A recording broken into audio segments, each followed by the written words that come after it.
네, 여러분 안녕하세요. 진액을 보충하고 체질을 개선하는 김상태 원장입니다. 오늘의 주제는 암이 발생하는 과정에 대한 것입니다. 대부분의 암은 노화 과정에서 생겨나는데 아시다시피 노화가 된다고 모두 암이 생기는 것은 아니죠. 세포 복제 과정에서 오류가 발생해야 암이 발생하는 것입니다. 그러면 세포 복제 과정에서 어떻게 해야 오류가 발생되는가? 그런 오류는 결국 만성 염증 때문에 생깁니다. 이 만성 염증과 암 발생 과정에 대해서 알기 쉽게 설명을 드리겠습니다. 인간 수명이 80살 정도 되었다고는 하지만 인간을 구성하는 세포들의 수명은 그거보다 훨씬 더 짧습니다. 대개는 수일에서 수십일 정도를 살아요. 백혈구는 하루 내지 5일 정도 살고 위산을 만드는 위의 벽세포는 2-3개월 정도를 살고요. 적혈구는 120일 정도를 삽니다. 그러면 그런 세포들이 수십일 정도 살다가 이제 죽을 때가 되면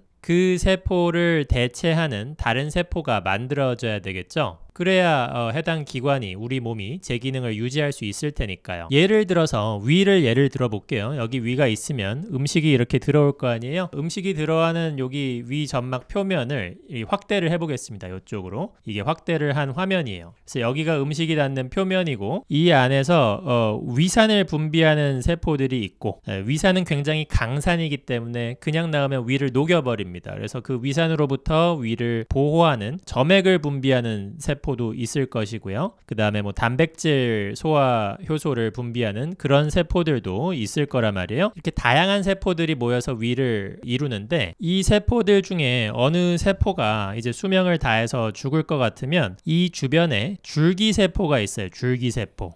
이렇게 줄기세포가 있다고 치면 줄기세포는 이런 특정 기능을 하는 세포를 만들어내는 설계도를 가진 공장이라고 할 수 있습니다. 그래서 얘가 수명이 다해서 죽을 것 같으면 줄기세포가 얘랑 똑같은 세포를 복제해서 만들어서 대체를 해요. 그렇기 때문에 여기 있는 세포들은 비록 수명이 짧지만 그때 줄기세포에 의해서 다시 재생되고 복제되기 때문에 그 과정만 제대로 이루어진다면 인간이 건강하게 오래 사는 것은 크게 문제가 없겠죠. 문제는 인간이 노화될수록 이 세포를 복제하는 과정에서 오류가 생겨나기 쉽다는 겁니다. 그렇다면 그 오류는 언제부터 생겨나느냐? 왜 누구는 90살, 100살 살아도 암이 안 걸리는데 누구는 50살, 60살만 살아도 암이 발생하느냐? 가장 근본적인 원인은 염증 때문입니다. 염증. 그래서 염증을 우습게 보면 안 됩니다. 염증이 왜 이런 세포 복제 및 재생 과정에 영향을 미칠까? 그것은 바로 염증이 이 세포를 변형시키기 때문에 그렇습니다. 정확히 말하면 줄기세포가 가진 세포의 설계도에 오류를 발생시키기 때문에 그렇습니다. 염증에는 크게 급성염증이 있고 만성염증이 있어요. 우리가 다루려고 하는 것은 만성염증인데 급성염증이라는 것은 염증을 유발한 원인이 며칠 되지 않은 것을 의미합니다. 예를 들면 어제 술 많이 마셨더니 오늘 속이 많이 쓰리다. 그저께 마라탕이나 엄청 매운 음식 먹었더니 배가 아프다. 이렇게 얼마 안 된 염증들, 발생하지 얼마 안 된 염증은 급성염증이에요. 급성염증은 대개 추가적인 자극을 주지 않으면 며칠 내지 2주 안에 자연 회복이 됩니다. 그런데 이 급성염증이 채 회복되기 전에 또 염증을 유발하는 그런 행동을 하면 예를 들면 어제 술 먹었는데 오늘 또 술 먹고 자극적인 음식 자주 먹으면 아니면 스트레스 굉장히 받으면서 계속 초조해하면 그런 상황이 오래 지속되면 여기 세포들이 염증이 생겨도 쉽게 복구가 안 되겠죠. 복구하고 있는데 엎친 데 덮친 격으로 계속 염증이 누적되니까 자 그러면서 만성염증이 발생하는 겁니다. 만성염증의 특징, 급성염증과 다른 점은 만성염증에서는 조직의 형태가 변화된다는 거예요. 만성염증에는 단계가 있는데 우리가 위내시경을 자주 하니까 위로 예를 들어보겠습니다. 위내시경 받으셨던 분들 내시경 결과지에서 이런 말들 들어보셨을 거예요. 만성 표재성 위염 그리고 만성 위축성 위염 그리고 장상피화생을 동반한 위축성 위염 혹은 그냥 장상피화생. 표재성 위염은 뭐냐면 말 그대로 표면에 있다 만성염증의 흔적이 이렇게 세포의 변형을 크게 일으킨 것은 아니고 그 겉에 표면 부위에만 조금 흔적이 나타난다는 의미입니다. 한마디로 만성화된 지 오래 안 되었고, 이 단계에서는 위점막의 변형이 크게 일어나지 않은 단계죠. 여기서 염증이 계속 지속돼서 더 만성화가 되면 어떻게 되느냐, 세포의 변형이 좀 더 눈에 띄게 발생을 하는데, 대표적인 변형이 위축입니다. 위축. 위에서는 위축성 위염이죠. 여기 위의 조직을 이루는 이 세포들의 크기가, 그 크기가 줄어들었다는 거예요. 요만하던 세포가 요만해지고, 요만하던 세포가 요만해지고, 그러면서 이 세포들이 이루고 있는 전반적인 점막의 크기도 더 작아지고 점막의 두께도 좀 얇아지겠죠. 그래서 위축성 위염이면 안쪽에 어떤 그 혈관 같은 것도 도드라져 보이고 전반적인 피부, 위점막의 피부가 좀 쭈글쭈글해 보이게 됩니다. 위축이 된 이유는 간단해요. 계속 염증이 지속되니까 염증을 한자로 쓰면 염이 이렇게 쓰는데 불화자 두 개를 쓰죠. 이게 염인데 염증의 특징이 원래 뜨거워진다는 거예요. 그 부위에서 열이 나는 게 염증의 특징입니다. 우리가 다리 삐면 그 다리 부분 후끈후끈 하잖아요. 그런데 급성 염증일수록 그 화끈거리고 열나는 게 심하고 만성화될수록 오히려 그 뜨거운 정도가 덜 심해져요. 염증이 하도 오래 지속되다 보니까 염증에 대한 감각이 무뎌지는 겁니다. 그래서 만성 염증은 오히려 통증은 이렇게 좀 덜한 대신에 이렇게 세포의 크기 변형이 일어납니다. 여기가 계속 이 불난 듯이 뜨거우니까 세포를 구성하는 세포 안의 물인 세포 내액도 줄어들고 세포 사이사이에 있는 세포 외액도 그 진액이 마르면서 전반적으로 위축이 되는 거죠. 만약에 여기서도 이제 회복이 안 되고 계속 염증이 추가적으로 가해지면 어떻게 되느냐, 화생성 변화가 나타나요. 화생성 변화는 영어로 메타플라지아라고 하는데요. 이런 화생성 변화가 위에서 나타나면 장상피 화생이라고 그러고 폐에서 나타나면 편평상피 화생이라고 합니다. 무슨 말이냐면 위상피 세포가 있어야 될 곳에 장상피 모양의 세포가 나타났다고 해서 장상피 화생, 폐에서는 원주상피 세포가 있어야 될 곳에 편평상피 세포가 나타났다고 해서 편평상피 화생인 거죠. 이 화생성 변화는 위축에서 한 단계 더 나아가서 세포의 크기가 줄어든 데서 그치는 것이 아니라 세포의 모양까지 바뀐 거예요. 그래서 위상피 세포 대신에 장상피 모양의 세포들이 만들어진 겁니다. 왜 그럴까? 계속 염증이 지속되고 위의 환경이 좋지 않으니까 여기 있는 줄기세포가 위산분비세포나 위점액분비세포가 수명이 다하면 그 설계도대로 만들어서 보내줘야 되는데 이 세포들이 너무 빨리 수명을 다하는 거예요. 원래대로라면 2-3개월 살았어야 될 위산분비 세포가 맨날 스트레스 받고 자극적인 물질에 닿아서 1주, 2주마다 수명을 다해요. 그러면 줄기세포 입장에서도 늘 바쁘겠죠. 공장이 24시간 막 돌아가야겠죠. 계속 복제를 해서 만들어서 보내주다 보니까 나중에는 어떻게 되냐면 대충 만들어서 임시 방편으로 메꾸는 거예요. 일단은 급하니까. 그래서 원래는 위 조직에서 위산 분비 기능을 하는 세포를 만들어야 되는데, 그래서 원래는 위 조직에서 위산 분비 기능을 담당하는 세포 혹은 위 점액 분비를 담당하는 세포를 만들어야 되는데 엉뚱한 세포를 만든 거예요. 원래대로 만들어봤자 어차피 빨리 죽으니까. 그래서 위축과 다른 점은 위축 단계에서는 세포의 크기만 좀 줄어들었다면, 그리고 전반적인 조직의 크기가 줄어들었다면, 화생성 변화 단계에서는 세포의 모양 자체가 바뀌는 것이 나타난다. 자, 여기서 더 진행이 되면 어떻게 될까요? 화생성 변화는 아직까지는 조직에서 엉뚱한 세포가 생겨나기는 했지만 그 엉뚱한 세포라는 게 인체의 다른 조직에 있는 정상세포, 성숙세포라고 하는데 그 정상세포의 모양대로 생겨난 거예요. 위상피 대신 장상피로. 그런데 여기서 만성염증이 계속 더 진행이 되면 이제는 인체의 어떤 정상 조직에서도 존재하지 않는 그런 세포가 만들어져요.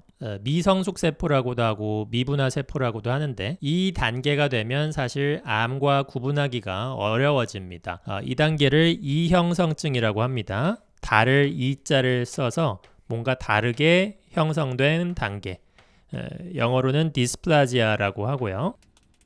그래서 이 단계는 암과 구분하기가 어렵기 때문에 반드시 조직 검사를 하고, 다행히 양성이면 저도의 이형성증, 악성이면 고도의 이형성증이라고 하는데, 고도의 이형성증이 바로 암입니다. 그래서 이형성증을 사진으로 보면 위가 너덜너덜할 정도로 염증 흔적이 많고, 요 부위에 융기된 부위가 있는데 조직 검사를 했더니 종양으로 나왔어요. 다행히 악성은 아니고 양성 종양인 선종으로 나왔는데, 선종은 나중에 악성화 될 수 있어서 반드시 제거를 해야 됩니다. 수술로. 다행히 초기라서 그 포 뜨듯이 점막하 박리술로 제거를 할 수 있었어요. 이게 만약에 악성이었으면 위의 상당 부분을 잘라야 했을 수도 있죠. 그리고 이 부분은 이형성증으로 진행되지 않은 부분들, 이 부분들은 장상피화생이 진행된 부분들인데, 여기는 이제 관리를 하고 안 좋은 습관들, 술, 담배 같은 거 끊고 진액보충 치료를 하면 상당히 복구가 돼요. 그런데 여기 이 아까 선종은 어떤 방법을 써든 자연적으로 소실되는 그런 복구는 어렵고 수술을 하는 게 가장 안전하다는 겁니다. 자, 그래서 화생성 변화에서는 인체의 다른 부위에 있는 정상세포 모양이 엉뚱한 곳에 생긴 걸 화생성 변화라고 하고, 이형성증 단계는 인체에 없는 세포 모양, 정상세포가 아닌 이상한 세포 모양이 만들어졌다는 것이고, 요게 암이 될 확률이 높아진다는 겁니다.